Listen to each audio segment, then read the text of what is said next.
So ayun na nga. May ano lang ako, i-discuss lang ako na I think important matter naman siya. Kasi alam ko naman na bago ang lahat, gusto ko lang sabihin muna na alam ko naman na ngayon parang ang daming nangyayari, ang daming mga bagay na di natin makokontrol, and talaga masasabi ko parang this year ata parang bunot ako sa mga nangyayari sa social media, sa lahat. So parang naintindihan ko, and I totally understand yung mga nangyayari sa lahat-lahat ngayon. Unang-una, gusto ko sabihin na of course, thank you sa inyo kasi alam ko naman na super protective kayo, super concerned, and parang kayo talagang kung nafe-feel nyo na parang nasasaktan kami, ganun, or parang ayaw nyong nakikita kaming nasasaktan or what. And I totally understand kasi alam ko yung ganyang feeling. Parang naging fan din naman ako before. Siyempre, ayoko rin naman na parang yung mga favorites ko o yung idols ko parang inaaway or nababash or anything. So, ako, sa akin lang naman, with all the things happening right now, parang nasabi ko naman na sa inyo na hindi naman ako tinatablan ng kahit ano pa ng mga bashing or anything. Like, hinahayaan ko na lang sabihin ng mga tao yung mga negative things na gusto nilang sabihin about me. Kasi, unang-una, ba't naman ako masasaktan kung hindi naman totoo? So, di ba? And kung ginagamit nila for clout, or kung ginagamit nila just to make fun of me, yung mga bagay-bagay para i-bash ako. So, let them be. Kasi parang, kahit naman anong sabihin mo, kahit anong gawin mo, kung wala rin naman silang pakialam or hindi sila nakikinig, parang mapapagod lang tayo kakasabi ng kakasabi. So, pagka hindi natin pinansin, tas ma-feel nila na parang, wala na palang effect, parang sila na lang yung mapapagod. So, hayaan na lang natin sila. I know, mali yung ginagawa nila, mali yung bullying, mali yung ginagawa nila na bashing. Pero kasi, parang tayo lang yung mapapagod. Pag paulit-ulit natin sinasaway, pag paulit-ulit tayo sumasagot sa kanila on social media, parang tayo lang yung napagod, and mas nanalo pa sila kasi yun yung goal nila asarin ka. Goal nila yung parang magalit ka. Goal nila is mag-react kayo sa mga post nila. So yung platform nila is talagang mabibigyan ng, alam mo yun, mabibigyan ng clout. So parang yung mga ganong klaseng bagay dapat din nyo na pinapansin or ignore nyo na lang. Kasi pagka nag-open ako ng Facebook, talaga nakikita ko, especially yung picture na kumakalat, yung ginagamit talaga ng lahat to make fun of me, yung parang picture ko nung parang pre-debut ba namin yun o debut namin na photo. Ginagamit nila sa kahit saan, sa mga memes, sa mga kung ano-anong bagay, kino-compare nila sa ibang mga artists, ibang P-pop idols, tapos parang sinasabi nila maasim, gano'n-gano'n. And ako, hindi ako nasasaktan kasi parang unang-una sa lahat, proud ako dun sa photo na yun. Though, hindi lang sa makeup. Hindi, joke lang. I mean, proud ako dun sa picture na yun kasi kahit anong gawin natin, part pa rin siya ng past ko. And proud ako dun kasi yun yung reason bakit ako nandito ngayon. Merong ganong classic style, kaya merong style na ganito ngayon. So parang for me, pag nakikita ko yung photo na yun, I feel proud and I feel happy sa kung ano ako ngayon. Pero syempre, as a normal human being, hindi maaalis yung parang kirot na or parang inis na mararamdaman ko kasi nga ginagawang katatawanan yung photo ko. Pero pag iniisip ko, parang ano ba yung goal ng tao na gumamit ng photo ko? Bakit niya pinost yun? Tapos parang pag naisip ko, sino ba tong tao na to na nagpo-post ng photo ko? Ano na ba yung natulong niya sa buhay ko? Pagka naisip ko yun, parang nawawala yung inis, nawawala yung galit. Kasi parang hindi ko naman ibababa yung level ko dun sa taong nag-post na yun para gantihan pa siya. So parang hayaan ko na lang kung sumaya siya dahil sa ginawa niya, edi thankful ako, at least ako yung reason ba't siya masaya. Hindi na ako bababa sa level niya na parang papatulan ko pa siya, or parang hindi na ako bababa sa level niya na parang gaganti ako, ibibigay ko yung same energy na ginawa niya sa akin. So parang hayaan ko na lang kasi kahit ano namang gawin ko, ako talaga yung nasa photo, and ulitin ko, I feel proud every time na nakikita ko yung photo na yun kasi that's me before, and that's me nung mga panahon na gusto kong maabot yung dreams na meron ako ngayon. So parang hindi ko mabubura yung photo na yon dahil part siya ng past ko, and I feel proud on that photo kasi ako yon, and yun yung isa sa naging inspiration ko para pagpatuloy ko kung ano yung gusto ko pang gawin until now. So, but yung mga fans, yung 18, I totally understand yung mga nararamdaman nyo kasi you want to pagtanggol kami, kung gusto nyo na mawala yung mga bashing. Unang-una sa lahat, yung bashing and yung mga bullies, hindi talaga natin sila maaalis dito sa mundo dahil ano talaga sila. Ayoko sabihin dahil alam nating masama yung ginagawa nila and kampo na talaga sila. Anyway, yung mga bully talaga, like, kaya ibalik natin yung energy na binibigay nila sa atin, imbis na awayan natin. Pakitaan na lang natin ng magandang bagay. Kasi pagka pinatulan mo kasi, mas lalo silang, alam mo yun, mas lalo silang magagalit, matutuwa sila, tapos sabihin nila, sige, asarin ko pa to, awayin ko pa to. Parang gano'n. Kung pakitaan nyo na mabuting bagay, at least nare-realize nila na parang, ay, ang bait naman nito, ang sama ko palang tao. So parang pa-realize na lang natin na ang pakasama ng ugali nila. Wag na natin patulan. And yung mga ganong klaseng bagay, alam naman natin na, alam mo yun, parang, kahit anong gawin natin kasi kung yun talaga yung goal nila and meron silang goal na hilahin ka pababa, wala tayong magagawa. So ang kailangan na lang natin gawin, pakita sa kanila na ginagawa natin yung best natin para umangat tayo sa buhay. So kung hilahin nila tayo pataas, mapagod sila kakahila sa atin. Kung hilahin nila tayo pababa, hayaan mo sila, mapagod sila kakahila sa atin pababa kasi never naman tayo bumababa. Patuloy tayong umaangat kasi alam natin mabuti yung ginagawa natin. So that's fine. Mas masarap matulog sa gabi na alam mo wala kang inaapakang tao, 'di ba? Mas masarap matulog sa gabi. Mas masarap gumising sa umaga pag alam mo maraming taong nag-aantay sa iyo and excited kang makita. Yun yung mas mahalaga. Yung mga ganong klaseng tao, hayaan niyo na kasi for sure may gagawin si God sa kanila. And one thing pa, gusto ko lang din i-address yung issue nung parang kasi nga kanina medyo wala akong ideas na nangyayari, but nung nag-message si Gian sa akin si Gian about nga sa nangyari, doon lang ako nagkaroon ng idea na parang may ganun pala. And for me, to be honest, I will use my platform to speak up sa mga ganitong klaseng bagay. And I know na kailangan ko rin tong i-clarify dahil ayoko naman na magkaroon kayo ng na ayoko ma-feel nyo na may something between na may negative between ako with any artist. Ako, to be honest, hindi ko alam yung issue na yun. Not until mag-chat si Gian and makita ko na nga yung mga pinag-uusapan sa social media. Ako naman, ang take ko, kayo, kung ayaw nyo makarating sa amin yung mga negative na bagay, huwag nyo nang i-tweet, huwag nyo nang i-post sa X. Pag-usapan nyo na lang. And kung may mga bagay kayo na ayaw nyo naman i-disclose and ayaw nyo naman na pag-usapan sa loob ng social media or sa X, kung saan pa man, huwag na kayo mag-post ng anything para hindi mapapaisip yung ibang tao na mga walang alam sa pinag-uusapan nyo.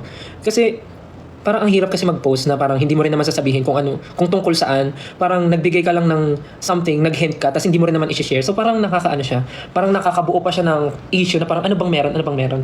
But to be honest, yung nangyari with Gian, doon nga si Gian po ay from Cup of Joe and isa po siya sa mga kaibigan ko and siya po yung vocalist ng Cup of Joe, si Gian. Nag-reach out siya sa akin kasi nga parang natakot siya na baka mamaya daw galit ako. So sabi ko, bakit? Anong nangyari? Sabi niya nga sa akin, may na-like daw siyang photo, may na-like siyang post na natawanan niya. And parang sabi niya naman sa akin na hindi naman niya intensyon na matawa dahil dun sa photo ko. Natawa siya dahil dun sa caption. And ako naman sabi ko, okay lang naman sa akin, wala naman akong problema. Sabi ko kay Gian, huwag mo nang isipin na parang na feeling mo na na nagalit ako. Huwag mo isipin na nainis ako sa'yo kasi okay lang naman, wala naman ang problema kasi nandyan na yan yung photo na yan, kalat na and hindi ko naman na makokontrol yung mga taong makakakita at mga magpo-post nun. Pero ang concern pala ni Gian kasi is yung mga taong nagme-message sa kanya na tinatawag na siya sa kung anong mga bagay. Ang ayoko lang kasi yung pagdating sa dulo, yung parang masyado tayong paano ba? Sa sobrang pagiging protective natin, hindi na natin naiisip na baka naman hindi sinasadya ng tao, baka naman wala siyang masamang intention about that. Naintindihan ko naman yung feelings niyo and valid na valid yun. Gusto niyo lang akong protektahan, ayaw niyo akong masaktan. But bago tayo magbitaw ng masamang salita sa ibang tao, isipin muna natin kung ano yung reason kung bakit nangyari yun, ano yung goal ng tao, parang inisip niya ba talaga yun to hurt me or parang hindi niya sinadya niya ba talaga yun, parang ganun. So parang before we anong term doon? I mean, bago tayo magsalita ng masama sa ibang tao, isipin muna natin na kung makakasakit din ba tayo.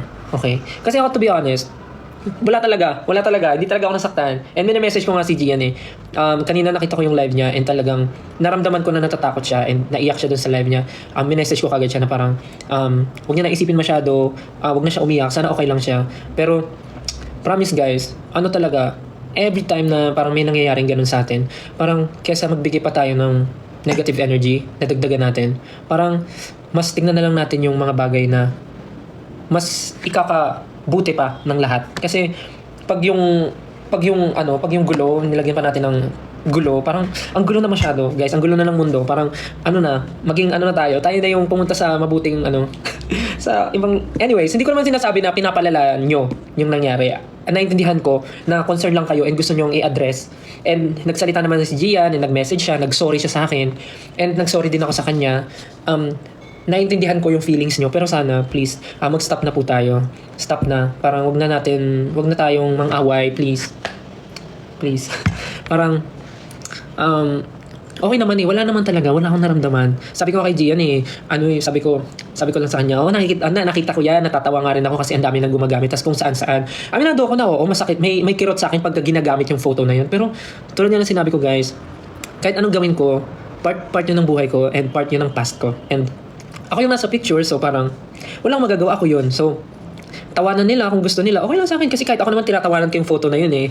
And wala namang masama. Ang mahalaga naman eh, alam mo yun, basta bukal sa kalooban nila na wala talaga silang ginagawang masama, parang ganun, or hindi talaga nila minimin yun. So huwag nyo na pong awayin si Gian, please, parang awa na po. Goods kami ni Gian, we're friends, and never talaga ako na nasaktan or nagkaroon ng sama ng loob dahil dun sa na-like niya na photo, na-like niya na post. Parang kahit ako rin siguro kung tatawanan, hindi, joke lang.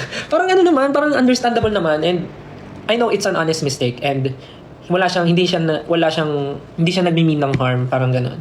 So parang stop na, okay na yun. Na-explain naman niya na yung side niya, and I totally understand din yung pinanggagalingan niyo. So okay na, please. Yun lang naman gusto kong sabihin. And ayun, yung sa mga patuloy na bashing ngayon, kasi dami ko rin nababasa eh, like pati yung show na The Voice, parang nadadamay na. Pati yung pagiging coach namin ni Pablo, parang nadadamay na rin. So parang hanggat pumapatol kasi tayo, hahanap sila ng butas na parang mababato pa sa atin. So kahit halata na natin na, alam niyo yun, sinasadya nila na humanap ng butas, huwag yan napansinin, huwag na natin bigyan ng platform pa.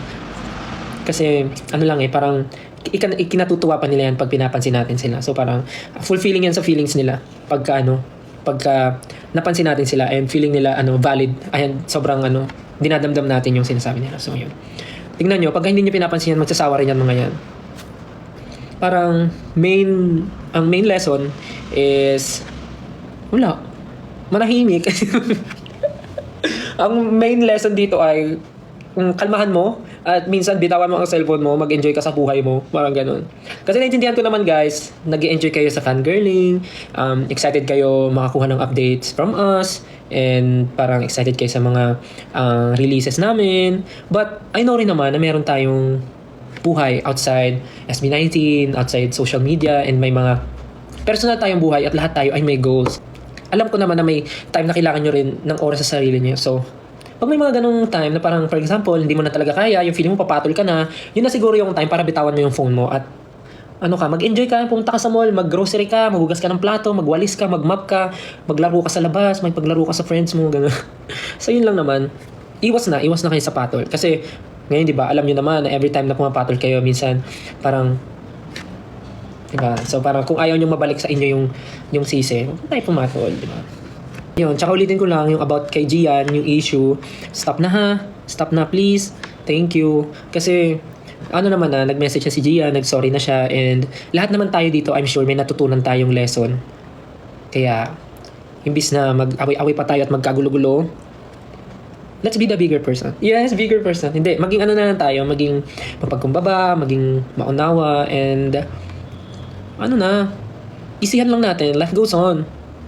Mas okay na maging masaya kaysa stress tayo sa buhay.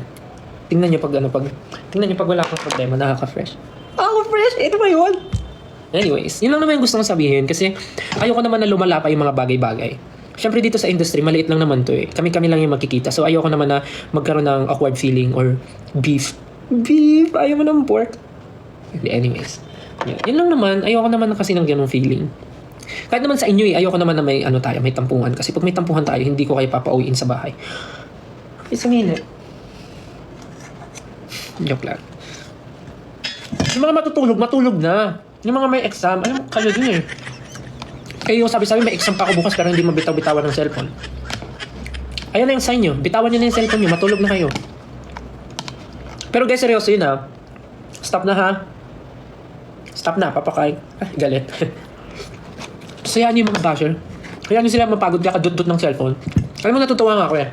Kasi, biruin mo, kahit sabihin nilang basher sila, nagbibigay sila ng oras.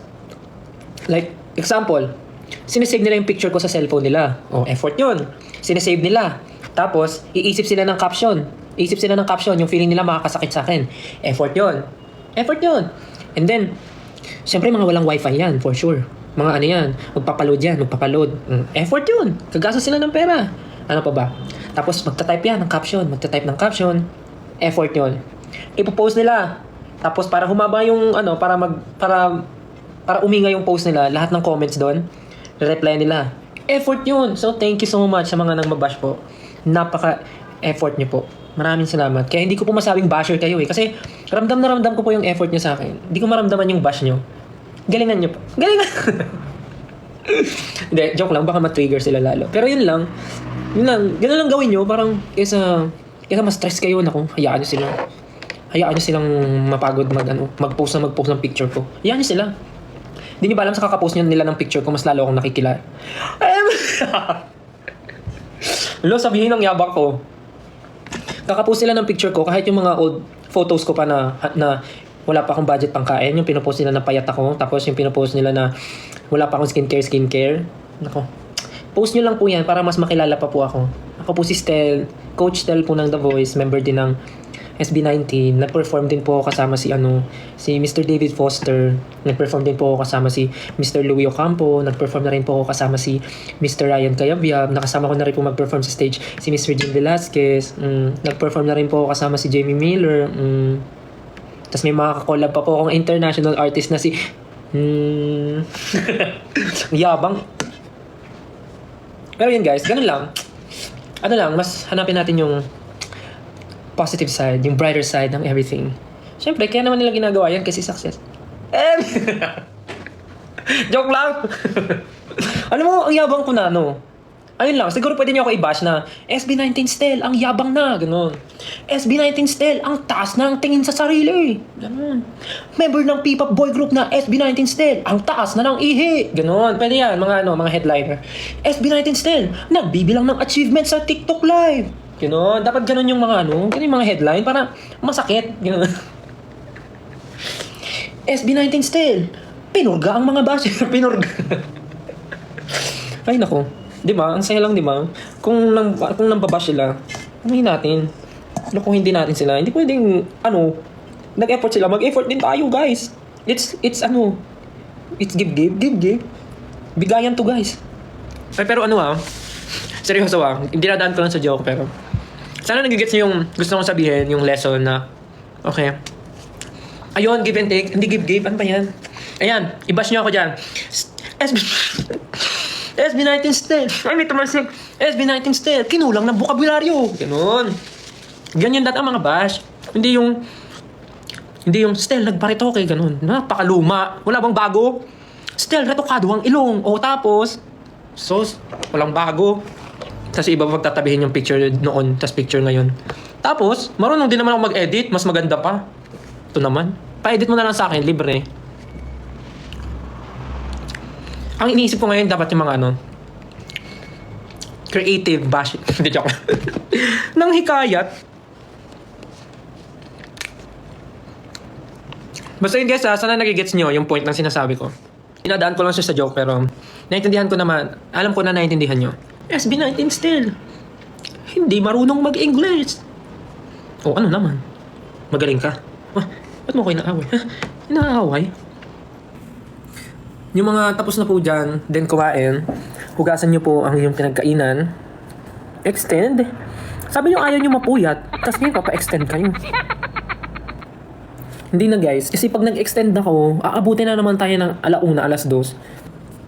Anyways, maraming salamat po sa pagnood ng aking live. Sana ay may napulot kayo sa mga pinagsasabi ko. Again, yung issue sa akin and kay Gian, okay na po yun. Nag-usap na kami and please, stop na po, okay? Okay. Thank you ha. Salamat, nakikinig ka. Oh yeah. Hindi ko po birthday. So ayun, yun sa mga sinabi ko, sana naiintindihan nyo talaga and isipin lagi kung anong mas ikakabuti ng sarili at ng mga tao sa paligid. Okay? Hindi yung iisipin natin yung makakabuti lang sa atin, wala tayong pakialam sa mga tao sa paligid. Huwag ganun. Hindi yun nakaka-fresh. Ito, fresh ba yan? Hindi. Ikaw, gagala ka pa bukas, wala ka pa kang pamasahe, tas nood ka dito, mangingi ka ng pamasahe, o kaya maglinis ka ng bahay para bigyan ka ng pamasahe. Sige na, bye-bye na, thank you so much, and next time ulit, pag may free time, let's see kung makapag-live. Thank you so much, everyone. Sana po ay hindi kayo na-offend, nasaktan, nagalit, at sana ay naging masaya kayo tonight. Ha? Okay. Tulog na ako. Bye. Siyempre, hindi pa kaya alis kasi wala pa yung love you. Good night, love you. See you next time. Pahinga na, good night.